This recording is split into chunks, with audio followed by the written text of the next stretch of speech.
Welcome to UK Property Info. There is a list that UK banks do not want you to see. It is not published anywhere. It is not available through Freedom of Information requests. It exists only in internal lending criteria documents that mortgage underwriters use to decide whether your home is worth lending against. And if your property is on this invisible blacklist, you might not find out until the worst possible moment when you are trying to sell and every buyer's mortgage application gets declined. If you find this video valuable in protecting your property wealth, hit that subscribe button right now, because I am about to expose something that affects millions of UK homeowners who have absolutely no idea their home has been quietly deemed unmortgageable. Let me explain what I mean by blacklisted. Banks do not use that word publicly. They use phrases like property not meeting lending criteria, or outside acceptable risk parameters, or requiring specialist valuation. But the effect is exactly the same.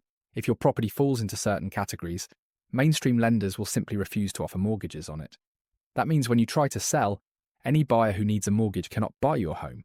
Your pool of potential buyers shrinks to cash buyers only, and cash buyers know they have leverage. They will offer 20%, 30%, sometimes 40% below market value because they know you have no other options. Your property might look identical to the house next door that sells for full asking price. But because of factors that are often invisible to the naked eye, yours has been quietly excluded from the normal mortgage market. The first category of blacklisted homes that affects the most people in the UK right now is high-rise buildings with cladding issues. After the Grenfell Tower tragedy in 2017, banks became extremely cautious about lending on any flat in a building over a certain height. Initially, it was buildings over 18 metres, roughly 6 stories. Then some lenders expanded their restrictions to buildings over 11 metres. The requirement for an EWS1 form, the External Wall System Fire Safety Certificate, created an immediate lending freeze on hundreds of thousands of flats. If your building could not produce a satisfactory EWS1 form, mortgages were simply unavailable. Many leaseholders found themselves trapped in properties they could not sell, could not remortgage, and in some cases could not even value for probate purposes. The government has since made some progress on remediation funding, but the reality is that many buildings still lack the necessary certification, and banks remain extremely cautious. If you own a flat in any building over 4 stories, you need to understand your building's fire safety status because it directly affects your property's mortgageability. The second category that catches many homeowners by surprise is non-standard construction. This sounds like it should be obvious, but the definition of non-standard is far broader than most people realise. Concrete construction including wimpy no-fines, Woolaway, Airy, and dozens of other system-built homes from the post-war era are often blacklisted or severely restricted. Steel-framed properties, timber-framed homes built before certain dates, properties with flat roofs covering more than a certain percentage of the total roof area, homes with thatched roofs, properties with single-skin brick walls, and houses with non-traditional foundations all face lending restrictions. The problem is that many of these construction types look completely normal from the outside. You could live in a non-standard construction home for years without realising it. Previous owners might not have known or might not have disclosed it. Surveyors sometimes miss the signs. And then when you try to sell, the buyer's surveyor identifies the construction type, and suddenly half the lenders in the market will not touch it. The third major category is ex-local authority properties, particularly those still located on council estates. This is controversial because it sounds discriminatory, and in many ways it is. But the reality is that many lenders have postcodes and property types on internal restriction lists. They will not lend on flats above the 4th floor in local authority blocks. They will not lend on properties in areas with high crime statistics. They will not lend on maisonettes accessed via deck access walkways. They will not lend on homes within certain distances of industrial facilities, waste processing plants, or electricity substations. None of this is publicly disclosed. A mortgage broker might know from experience that certain lenders avoid certain areas, but there is no published list. Homeowners in these properties often have no idea that their pool of available lenders is a fraction of what their neighbours in private developments can access. The fourth category is properties affected by Japanese knotweed. This invasive plant can cause structural damage to buildings and is extremely difficult and expensive to eradicate. Most lenders will not offer mortgages on properties where Japanese knotweed is present within 7 meters of the building. Some lenders extend this to properties where knotweed has been identified anywhere on the plot, even if treatment has been completed. The challenge is that knotweed can be present on neighbouring land, not your property at all, and still affect your mortgage ability. If your neighbour's garden has knotweed that is creeping toward your boundary, your home could be blacklisted through no fault of your own. Treatment plans exist, and some lenders will accept properties with professional knotweed management plans in place. But many simply refuse to engage with the complexity and decline applications outright. The fifth category is properties with short leases. This affects millions of leasehold flats across England and Wales. Most lenders will not offer mortgages on properties where the remaining lease term is below 80 years.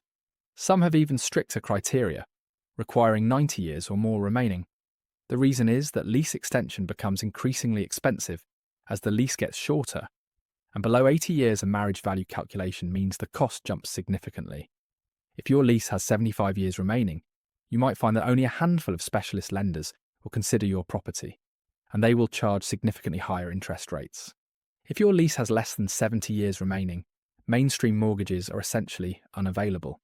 Your property is not technically worthless, but its market value can be 30 to 40% below what it would be worth with a longer lease, simply because the buyer pool is so restricted.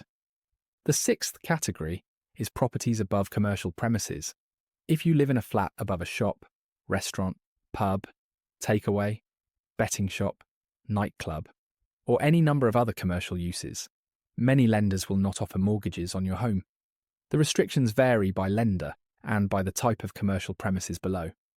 Flats above estate agents or accountants' offices are generally fine. Flats above restaurants might be acceptable to some lenders, but not others. Flats above takeaways, pubs or nightclubs are often restricted by most mainstream lenders.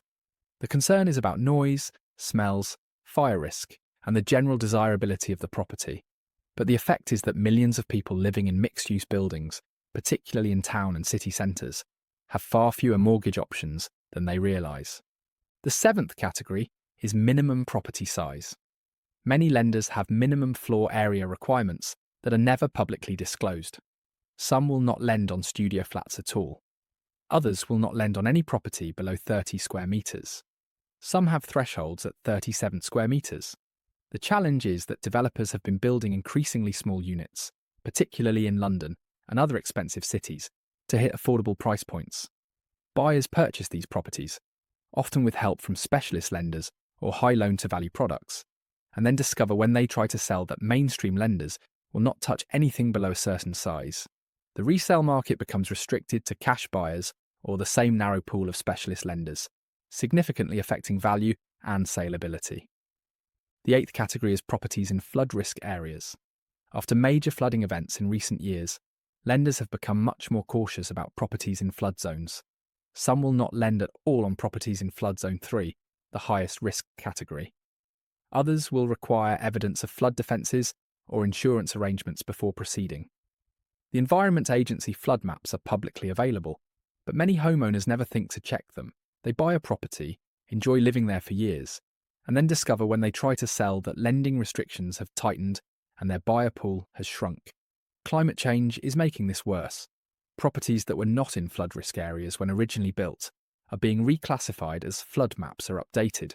Your home might have been mortgageable when you bought it, but could now be on a lender's restricted list based on updated flood risk assessments.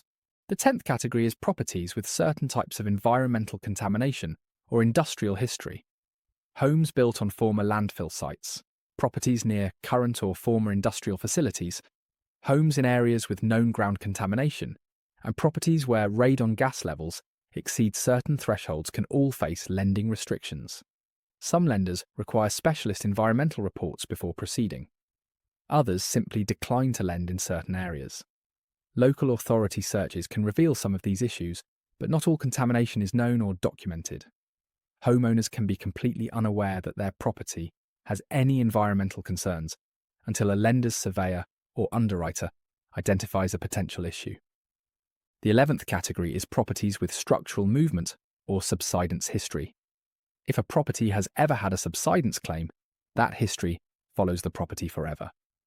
Lenders can access building insurance databases that show claims history, and many are extremely cautious about properties with any structural movement in their past. Even if the problem was fully resolved, underpinned, signed off by engineers, and covered by guarantees, some lenders will simply decline to offer mortgages. Others will require specialist reports and charge higher rates.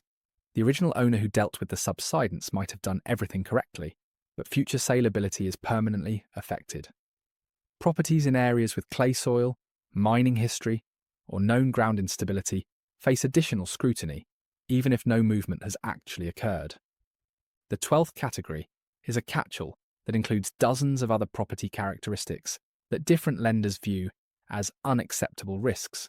Properties accessed only by private roads without proper maintenance agreements, homes within certain distances of electricity pylons or high-voltage power lines, properties with solar panel lease arrangements rather than owned systems, homes with certain types of spray foam insulation in the roof space, properties with annexes that could be separately let, homes that have been or are being used for any commercial purpose, properties with agricultural ties or occupancy restrictions, listed buildings requiring listed building consent for alterations. Each lender has slightly different criteria, and there is no central database showing which properties are affected by which restrictions. The question that should be screaming in your mind right now is, how do I find out if my property is on any of these blacklists? The honest answer is that there is no single way to know for certain until you actually try to sell or remortgage. But there are things you can do to assess your risk. First, obtain a copy of your property's most recent survey or valuation report. Look for any comments about construction type, access, lease length, or environmental factors. Second, check the Environment Agency flood maps for your postcode. Third, if you own a leasehold flat, check your remaining lease term and your building's EWS1 status if applicable. Fourth, consider instructing a ICS surveyor to conduct a building survey that specifically addresses mortgageability concerns. Fifth, speak to an experienced mortgage broker and describe your property in detail. A good broker will know which characteristics cause problems with which lenders and can give you an honest assessment of how easy or difficult your property would be to finance. If you discover that your property does have characteristics that restrict lending, you have several options depending on the specific issue. For short leases, you can pursue lease extension through formal or informal routes. For construction-type issues, you may be able to obtain specialist reports or guarantees that satisfy certain lenders. For cladding issues, you need to engage with your building management about remediation timelines and interim fire safety measures. For Japanese knotweed, professional treatment plans with insurance-backed guarantees can sometimes restore mortgageability. For some issues, there is genuinely nothing you can do except accept that your buyer pool is restricted and price accordingly. Understanding the issue at least allows you to make informed decisions about whether to invest in remediation, how to price if selling, and how to present the property to potential buyers. The broader issue here is transparency, or rather the complete lack of it. Banks are private businesses, and they are entitled to set their own lending criteria. But the effect of their unpublished restrictions is that millions of homeowners have no idea their property has been quietly made less valuable. There is no warning, no notification, no public database. People discover the problem at the worst possible time, when they need to sell or remortgage urgently. The power imbalance is enormous. Banks have all the information about what they will and will not lend on. Homeowners and buyers are kept in the dark until applications are actually submitted. This secrecy benefits no one except the banks themselves.